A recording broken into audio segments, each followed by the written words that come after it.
I'm Stacy Chadwick from Your Front Porch. I am a creative coach in Deco Exchange's design school. Y'all, today I am showing you how to make a great beginner flower on a UITC board.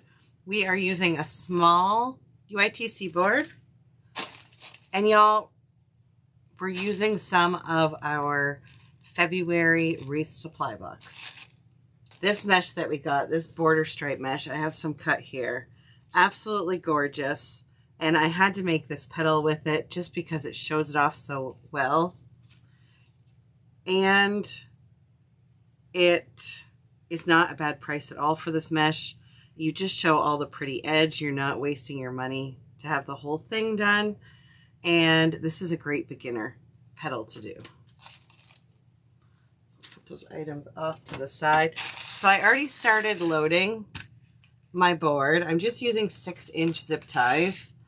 We're going to have that flat side pointed up to the ceiling.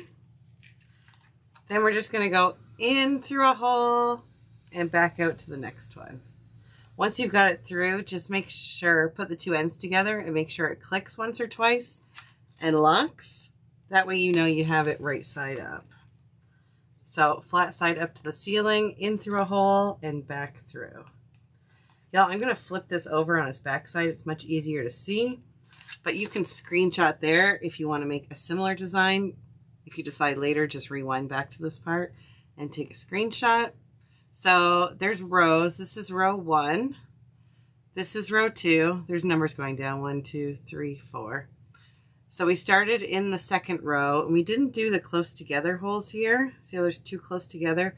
We didn't put a zip tie in there, but we went from the outside of those holes to this lone middle hole.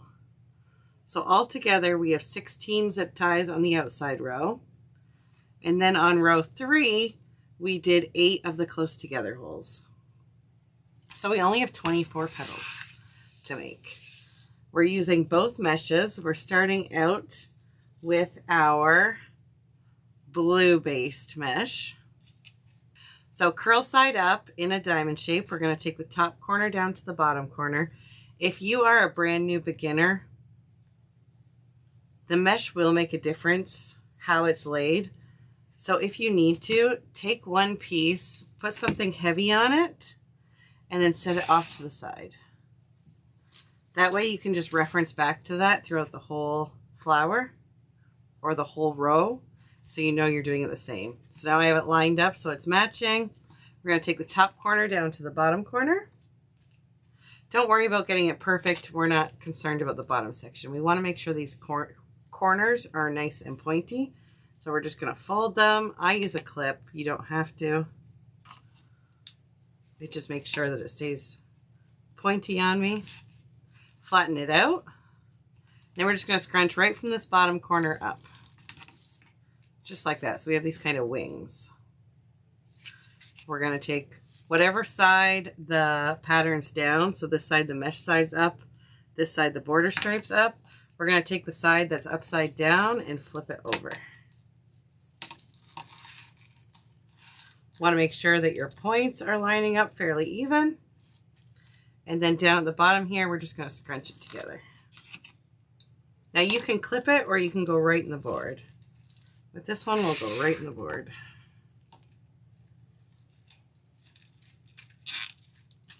Make sure it's still laying nice. And zip it in. And the next one, the same. Top corner down to the bottom corner. It does not have to be perfect. We're worried about these side points. These clips are just from the Dollar Tree, but you can get, well, maybe you have, clothesline clips, like the old wooden ones work. Any sort of clip. Quilting clip. The options are endless. If you wanted to do a whole bunch at once, you can just take this and clip the bottom. And then wait until you have a whole bunch done to load. So I have all of this color done, y'all. You can always rewind and rewatch that folding over and over again.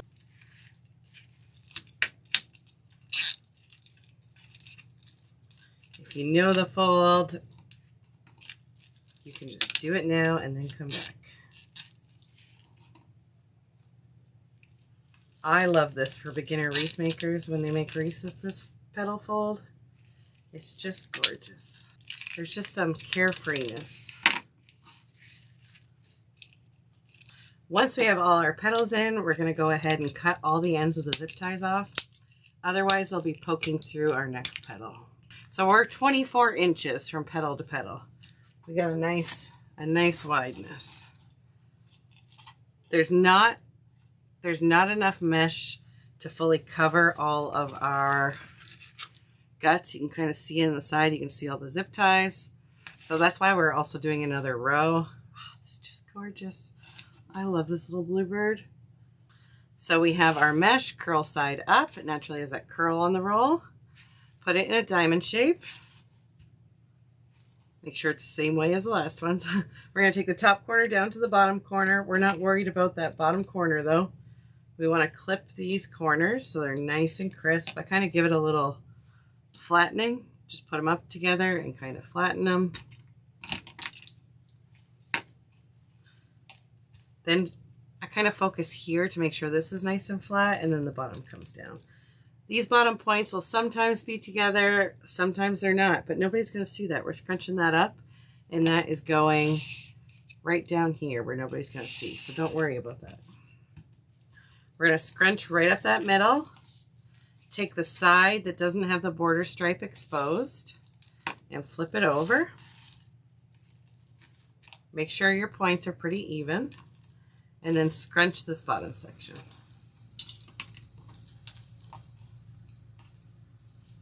One more time. Putting our mesh in a diamond shape, top corner down to the bottom corner, making sure these corners are nice and crisp.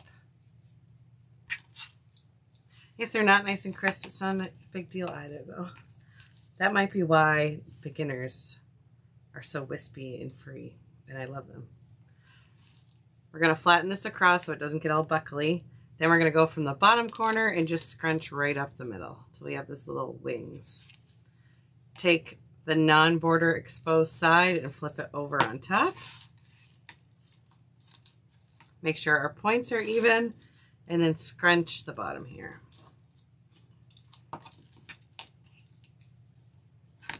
Just like that. Then we're going to go into our row 3 of zip ties. That has a little number 3 on it. And y'all, we're going to add these ones in now.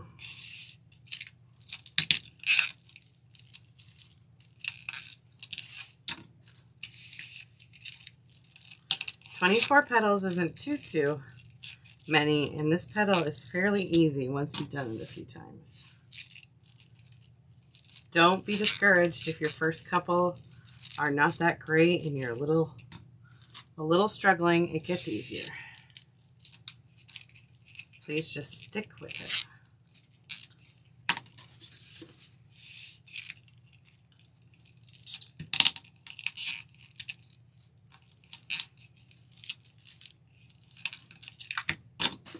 Cut our zip tie tails.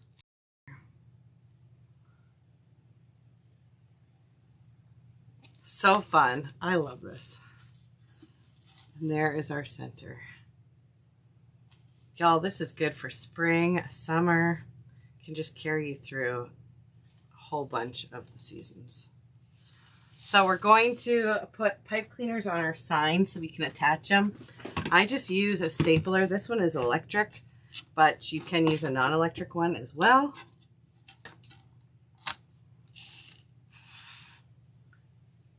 I'm going to take 2 pipe cleaners.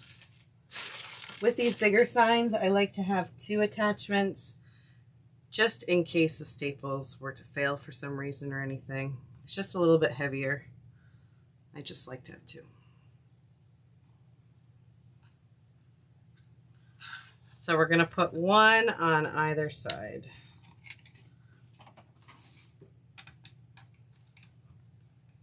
It does not have to be perfect either, because the pipe cleaners will help us center it.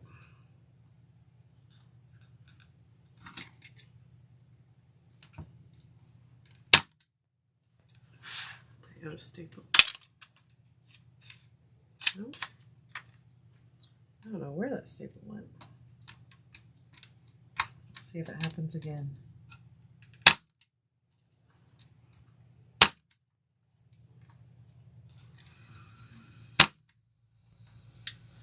Perfect. So now we got it nice and secure. It's not going anywhere. Now we can take it and add it to our frame. First, I always like to add a pipe cleaner hanger. So on this back, there's spots all over. You want to pick one to be your top. I tend to go for the number 1 spot. Up here, there's just a few more holes, but it's a circle. It doesn't matter until your sign's on it for direction. I'm going to put the pipe cleaner through to the mesh side and then tie a knot.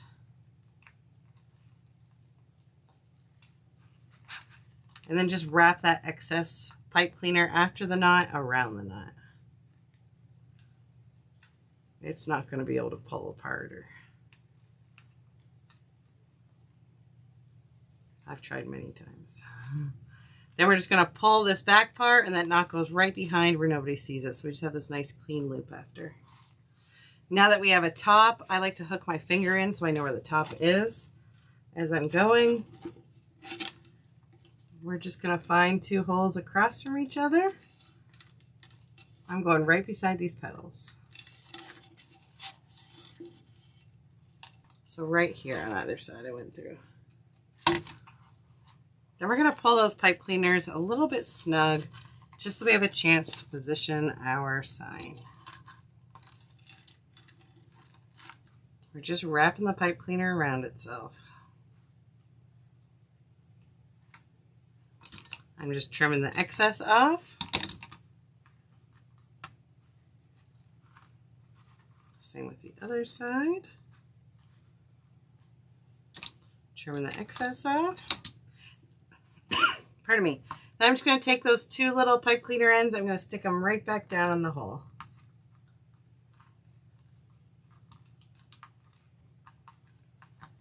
So it's nice and clean and smooth on the back. Here we are. Make sure all these petals are looking good. Gorgeous. Now we just tug on them a little bit. I did use a wood burner to cut these as well, but you could use a rotary cutter as well. Y'all, if you do not get a wreath supply box, I do highly suggest it. It's like Christmas every month. I absolutely love it. I can't wait for next month's box and the next month and the next month. You can join us by going to wreathsupplybox.com, and hopefully there's not a wait list that you can get one, but if it is sold out, be sure to get on the wait list so that you have a chance next month to get it. Every month is just a surprise of wreath supplies. It all coordinates together. It's all matchy-matchy and just gorgeousness. I love this one. Y'all, thanks so much for being with me. Again, I'm Stacy Chadwick from Your Front Porch. I am a creative coach with Deco Exchange's Creative Coach or Design School. And y'all, I hope to see you in Design School and again here on Deco Exchange. Lots of love to you guys. Bye-bye.